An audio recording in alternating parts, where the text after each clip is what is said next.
शेर ने नीचे देखा, चट्टान से चंद गज के फासले पर हिरन चल रहा था। शेर ने अंगड़ाई ली, पंजे झाड़े और हिरन पर छलांग लगा दी। हिरन ने मौत को झपटते देखा तो उसने क्लांच भरी और दौड़ना शुरू कर दिया। हिरन आगे था और शेर उसके पीछे। दोनों दौड़ते चले गए यहाँ तक कि हिरन के सामने नदी आ गई। नदी का पाट 50-60 फीट चौड़ा था और 500 किलोमीटर की रफ्तार से बह रहा था। नदी के करीब पहुंचकर हिरन ने फिजा में छलांग लगाई और उड़ता हुआ दूसरे किनारे पर पहुंच गया। शेर भी नदी के करीब पहुंचा। उसने भी छलांग लगाने का फैसला किया, लेकिन पानी की रफ्तार और पाट देखकर इरादा मुलतवी कर दिया।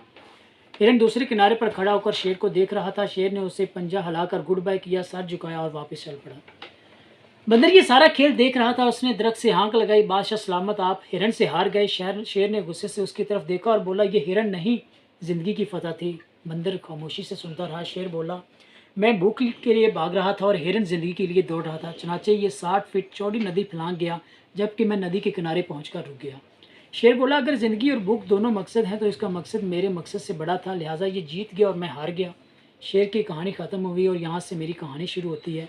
मैं भी एक ऐसा ही हिरन हूँ। मैंने ज़िंदगी के लिए भागना शुरू किया था और मेरे रास्ते में जो नदी, जो खाई, जो चट्टान और जो कुआं आया, मैं उसे फलांगता चला गया, क्योंकि मेरे पास भी कोई दूसरा ऑप्शन नहीं था। मेरा सफ़र बहुत तेज़ था और बहुत तेज़ है, इसकी वाहिद वजह ज़िंदगी है। मुझे महसूस होता है मेरे पीछे भूखे शेर, हाथी, रीछ और चीते भाग रहे हैं और मेरी स्पीड ही मेरी बका है। और मैंने अगर दम लेने, सांस संभालने या ज़रा सा सुस्ताने की गलती की तो मैं हालात के जबड़े का लुकमा बन जाऊंगा या फिर शेरों, हाथियों और रीछों के कदमों में कुचला जाऊंगा। मैं उस जंगल का छोटा सा हिरन हूँ। मेरी टांगें मेरी बका है और मैं अगर शेरों से बचना चाहता हूँ तो मेरे पास भागने और 50-50 फीट चौड़ी नदियाँ लांगने के सिवा कोई चारा नहीं। चनाचे मैं भाग रहा हूँ, अपने जिस्म, अपनी रूह की पूरी ताकत से भाग रहा हूँ और मैं जब तक जिंदा रहूँगा मैं भागता रहूँगा। बहुत शुक्रिया।